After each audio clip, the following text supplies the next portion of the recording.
Hello, everybody. Welcome to this week's edition of Foolin Around. Leah interviews fools who are around. And today we have Camille. Woot, Yes. woot. Camille is originally from LA, but she's lived in Fresno for quite a long time. She is a singer, an actor, a vlogger extraordinaire. My She's God. she's worked with just about every theater company in town, right? Pretty much, Yeah, yeah. pretty much everyone. Mm-hmm. And she's basically a staple on Fresno stages, Valley stages, really, not just Fresno. And we're so glad to have her on the show. Thank you, Camille, for joining us tonight. How are you doing? I am honored and scared to be here. Don't be scared. It'll be a good time. It'll be a good time. The people want to know you, Camille. Yes. All right, so let's hop right into it. Why don't you talk to us a little bit about, what your relationship is to theater, how it sort of like grew and formulated and shifted and all that from whenever you first started to where you are now. Oh my gosh. Okay. I believe my first performance ever was I was either 4 or 5. How old are you when you graduate kindergarten? Whatever. Yeah, about 4 or 5, yeah. I sang at my kindergarten graduation. I believe my dad put me up to it. I don't think it was my idea. Okay. And I remember Dad, if you're watching, you'll fact check this. I believe I was kind of like, yeah, sure, I'll do it. And then when we were practicing for it, I was like, I don't want to do it no more. I got so scared. I sang Somewhere from West Side Story. I love that. I had the little I barely read the words, like yeah. So that was my first stage performance, and I was a shy kid. So I don't know how I did that, but I did. And throughout elementary and junior high, I just was comfortable in the background, and I sang in like the school choir. Never did a solo thing until the summer prior to my junior year of high school. I had a major back surgery because I had severe scoliosis. And they put a rod in my back, which I still have. And I was in the hospital for 10 days. I had actually 2 major surgeries. And that was a pretty tough summer. And after that, I kind of was like, if I can go through that, I can face my fear on the stage. And so that year in my junior year of high school was kind of, let's do things that I never would do. So they were auditioning for a chorus line. I sang and everybody was like, whoa, you can sing? You can talk, Camille. Like, I was this weird, awkward girl in high school, and I was cast as Maggie. And anyone who is familiar with that show and the music is familiar with At the Ballet, and she has this big solo at the end. And all my friends were like, oh, I did not know you could sing, Camille. So I did a few shows after that in high school. So I graduated in 99. Where did you go? I went to school in LA. Right. Yeah, okay. Sarah High School. I graduated in 99. I went to UC Riverside. I came here to Fresno for a graduate program. And I didn't do any theater for a whole 10 years. Wow. 2008 ended up being like the shittiest of years. It was like, well, I don't know if it was bad as 2020, but it was pretty bad. And the same thing, it was like at the end of the year, I was like, this has been a horrible year. I need to do something I need to do something uplifting. I need to meet new people. And I was like, I've heard of this Roger Rocca's place. So I looked it up on the internet. And in 3 weeks from the date that I saw that they were auditioning for The Wiz. And I was like, oh, what? They need Black people. I'm so gonna audition. So I auditioned. It was January 3rd, 2009. I remember the date. Oh my I was God. so scared. I didn't know anybody. And I'm looking around at all these people who seem, you know, you go to audition and there's like people who you know have been doing this for years and they're all confident and stuff. And I was like, oh my God, I don't know what I stepped into, but I'm gonna do it. I'm gonna follow through. And I got cast. I was a Poppy and a part of the ensemble. I was so thrilled. Like, I don't care. Number 3, I just want to be a part of it. Right. I got one little line and I was understudy for Glinda. But that pretty much changed everything. And then after that show, I just couldn't stop. Right. And here we are 12 years later, 40 plus shows later, right. And I'm still kicking. Yes. Sort of. Yeah, that is so funny that Roger Rocca's is what got you started, because I feel like that's such a common thing where you do one show there and you just get sucked in because of how they because they rehearse while you're doing a show, right? Because the shows are, what is it, Thursday, Friday, Saturday, Sunday, then you rehearse. Yes, and back then it was Wednesday through Sunday. Oh wow. Yeah. Wow. It depends. If you're in multiple shows, or if you're in the current show, then yes, you would kind of be doing 2 shows at a time. But yeah, they were nonstop. They never, right. It was always a show going on. It's crazy. And it was such a staple. It was such a staple in so many people's like theater experience. Like, I feel like there's not, I mean, I'm sure there are some, but I feel like everybody has like a Roger Rocca's experience or a Roger Rocca's moment, you know? Totally. I feel like a lot of the people who have started their own thing learned from, if they weren't a part of the junior company or a part of any show, I feel like they may have been either in classes with some of the directors from some of the resident directors, a part of GCP or Good Company Players. I feel like that is a starting place for a lot of us. Yeah, absolutely. So what other like companies have you worked with? You worked with Stageworks a lot, and trying to think of other companies, and I can't remember any names right now. But what other companies? Worked with Selma Art Center. Oh, right, yeah. That's more recent. Like, I think my first show there was 2017, 2016, something like that. Stageworks, Fourth Wall was kind of the Fourth Wall Theater in Visalia. Okay. I don't think that I think now they have become You Are Here, which is something Cito has recently started. Oh, okay. They've kind of merged within that new company. But yeah, Fourth Wall, I think that was I believe that might have been the first company that I did outside of, or worked with outside of Roger Rocca's. I did Avenue Q there. Oh, fun. The first time. And then I did Avenue Q again at Fresno City College. Yes. I did a show with COS, College of Sequoias. We did In the Heights. Reedley, River City Theater. We did Memphis. Wherever theater, I will go. Yes, I love it. They will have me. So much. Yeah.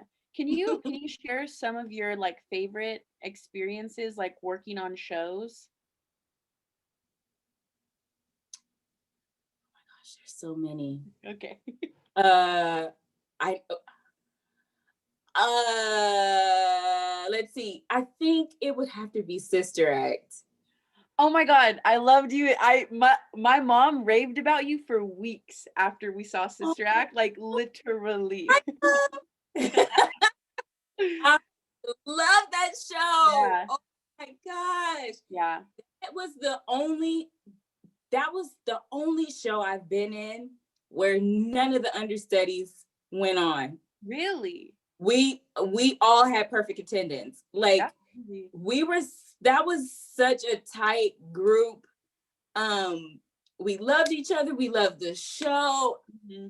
If anything, and that was like my first, like for real lead role. Like, but it really wasn't.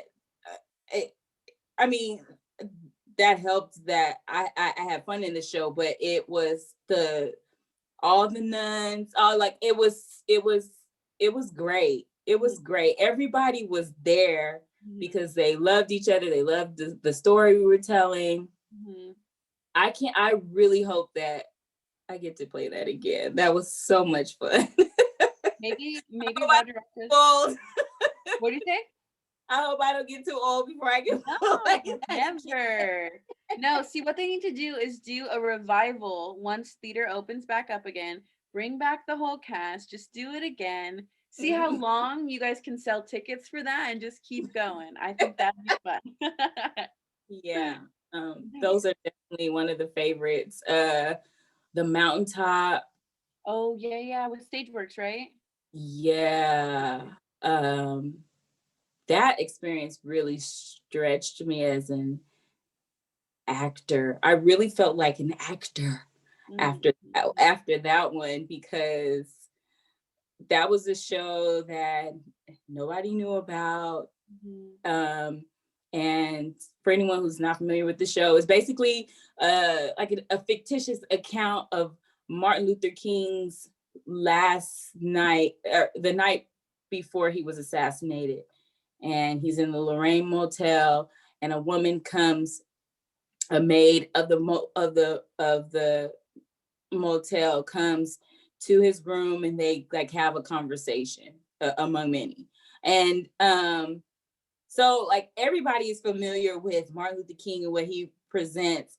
Nobody knows who this Camille person is. And so I kind of had to create a character that no one knows. But the writing, Katori Hall's writing, amazing. Like it helps so much with my character. I think that was the first show that I had to have an accent, and to have people come to me after the show and be like, you don't really have an accent. I was like, oh, I was doing something right.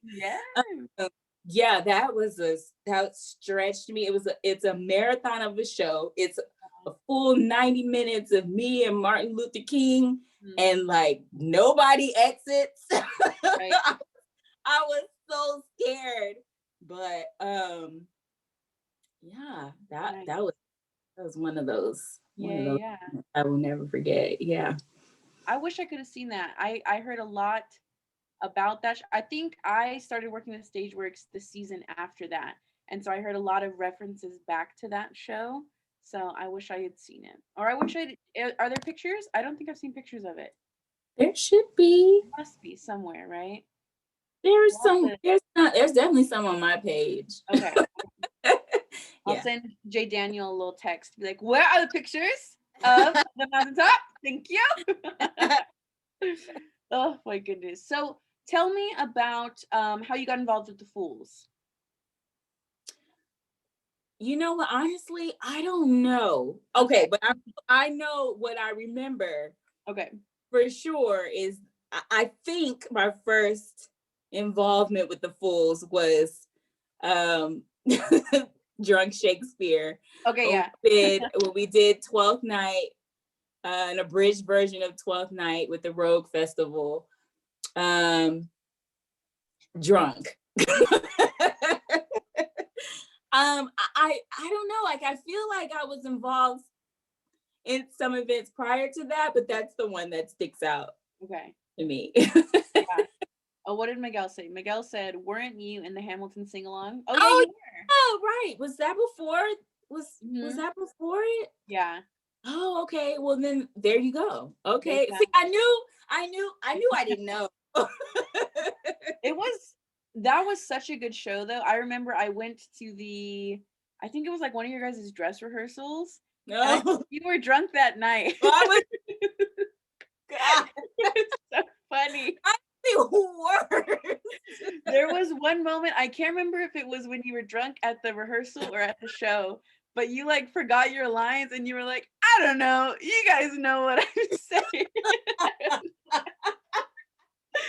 Oh my god, it was so I love Oh, the Swill shows. They're so funny. I love it so much. yeah. Oh, it's so wonderful. We need to do it again. This is me telling the fools watching. We need to do it We again. do it again. Yeah. Yes, For- very much so. So what other stuff have you worked on with the fools? Is there uh, I don't know, maybe that's a bad question. I Oh my uh, god, just stay tuned for Rogue. Cabarets. All yes, right. Go. I was involved in some some thanks, Miguel. Miguel, stop. Miguel's blowing up the chat, everyone. I can only remember being involved in one Christmas cabaret. I was involved in the Make a Joyful Noise. Thank you, Miguel. I was involved in Make a Joyful Noise this year with a little vlog. Oh yeah. Santa Baby. I love that so much. Santa Baby, written by Haley White. Yes. That was a lot of fun. Yeah. She gave me these lyrics, and I was like, I said I wanted to do so. I'm always afraid of doing cabarets. It's so scary for me. But I said, yeah, I'll do it. And then Miguel was like, you should sing Santa Baby. I was like, all right, I'll learn it because I don't know any Christmas music. Really? I hate Christmas music. Yeah. And then he texted me some lyrics that Haley wrote. And I was like, okay, yeah, these are funny. But how can I think? Like, do I sing it? I think if I sing it, it'll be boring. Right. So one day, it was actually the day we were walking down Christmas Tree Lane. That day, I started filming. Yes, I noticed I started that. filming like my little B-roll or Yes. whatever. And that day, I like ran with Yes. it. It was so much fun to create. Yeah. So these videos, these vlogs that you make, why did you start making them? I love YouTube and I love watching people's daily vlogs. I was really into the family vlogs and I just love seeing little babies. Oh my gosh. But like you just learn so much about a person's day to day. And I know that my experience is maybe a little bit different because I do theater and I do cool stuff like that. And I thought I actually started vlogging in 2018, kind of off and on. I do Veda vlog every day in April.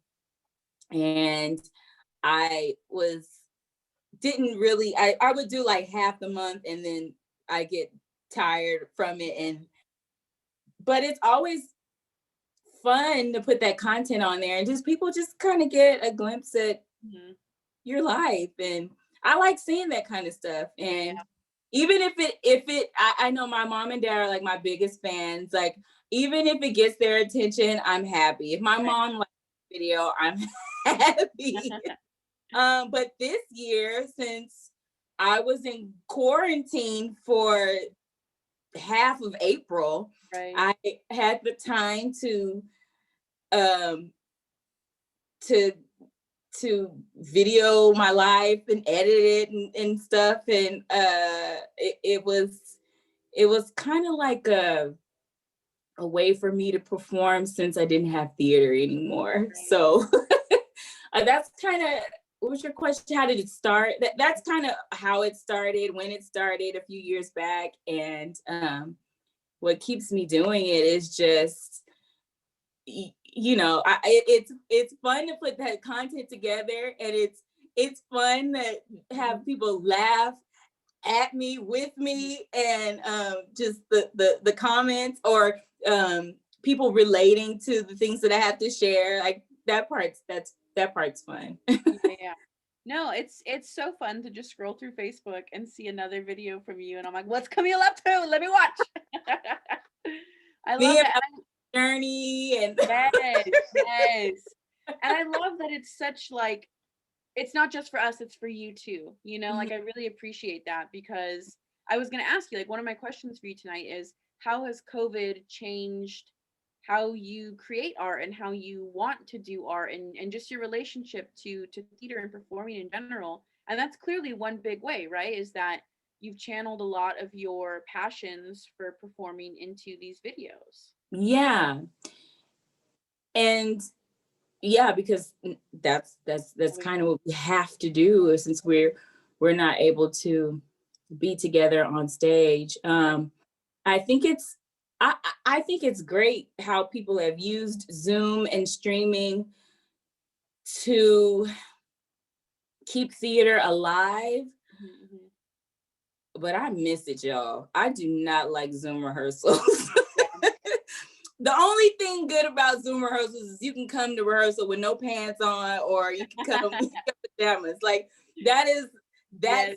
that's the advantage. Yeah, literally. I miss being in that rehearsal space, being in contact with everyone.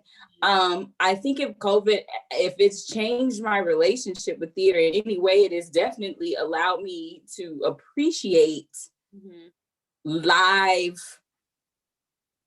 the liveness of theater. Yeah.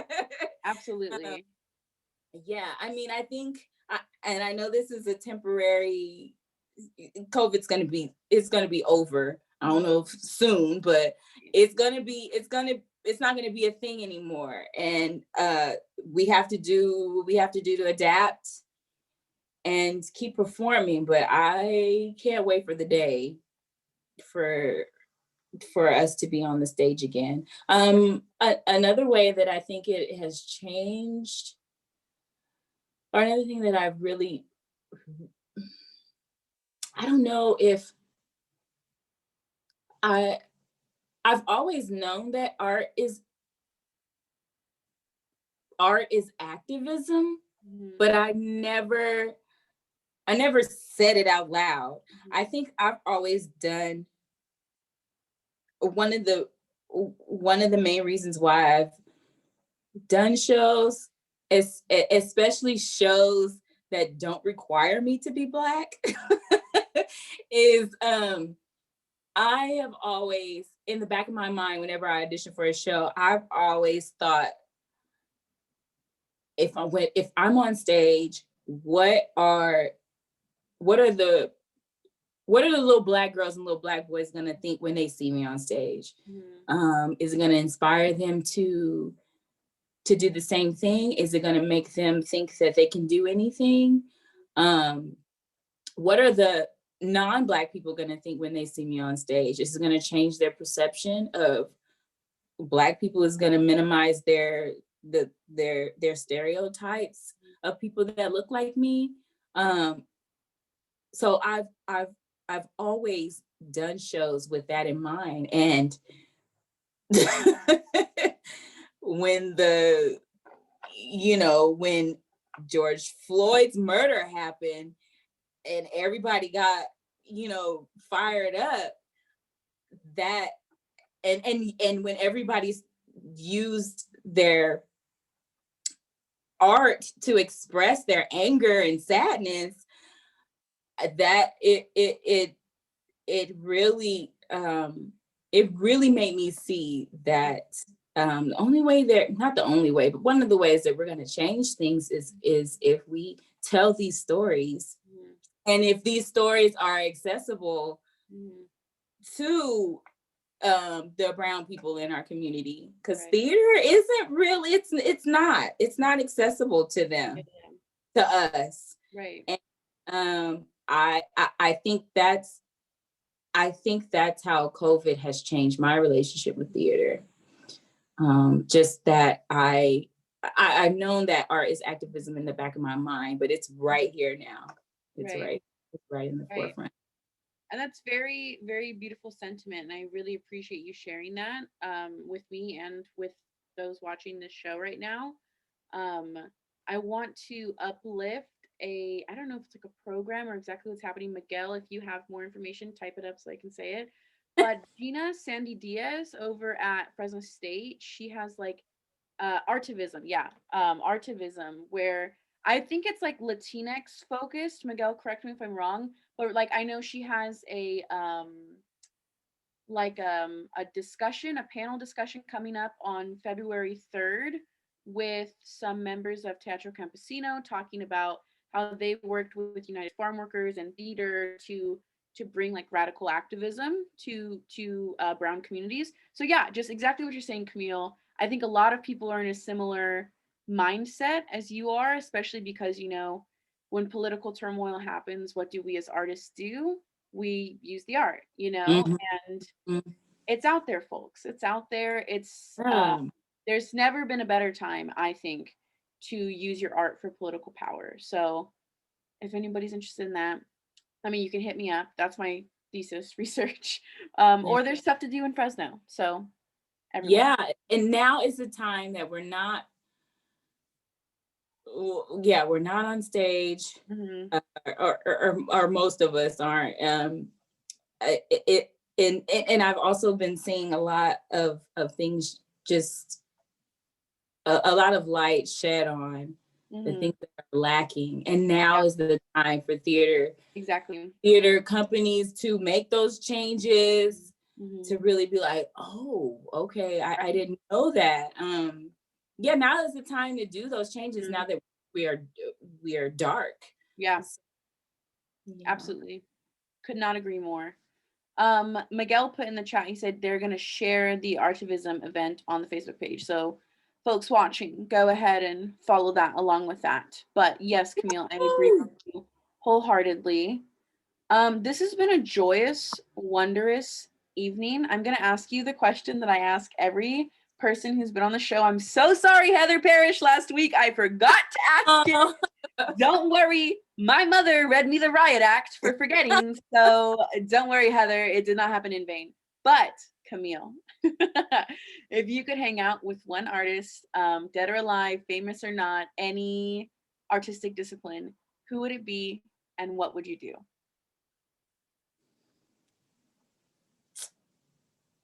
Just one. You can pick many. You can pick many. I think I'm gonna do two. Okay. I feel like I know one of them, but go on. Are you thinking Beyonce? That's not who I was thinking. Oh, okay. Well, but you can choose her, obviously. I was gonna say her because I love her, but actually, yeah. I mean, who doesn't want to hang out with Beyonce? Of course, yeah, right. But her Beyonce-ness may overwhelm me, so I don't know. I actually, Issa Rae. Okay, yeah. Issa Rae. I love Insecure. I love the show because, of course, it's like an all Black or majority Black cast, but it's not always about being Black all the time. They're about just single women just trying to be confident in themselves, and they just going through their lives, and I like that she is so real with her writing, and she's from my hometown. I love how she features Inglewood and in all of the shots in the series, and she really highlights my city, and so and I've read her book. I've watched her YouTube series. I would love to pick her brain on how to do a web series and how she came up with that, how she got the confidence to just put it out there. My second one would be Chadwick Boseman. I was really sad when he passed. But him too. He was such an amazing actor. Have y'all seen Get On Up?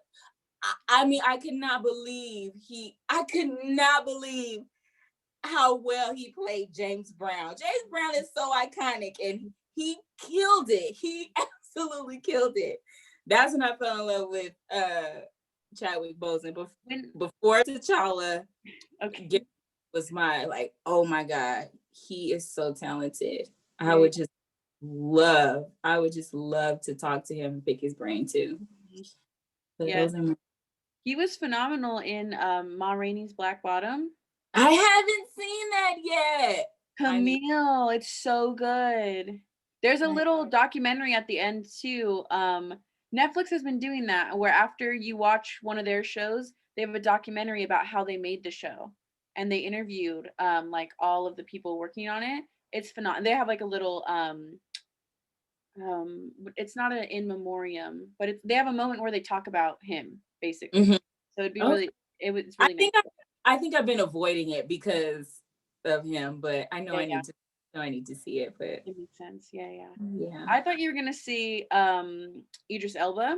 I for sure thought you were gonna say it. Well, I was trying to be deep, like I was trying to, or like Trevor Noah. Yeah, but okay. Sure. Oh my goodness. What is Miguel? Miguel is so active tonight in the chat. But it's who you want to hang out with, not sleep with. Miguel, please.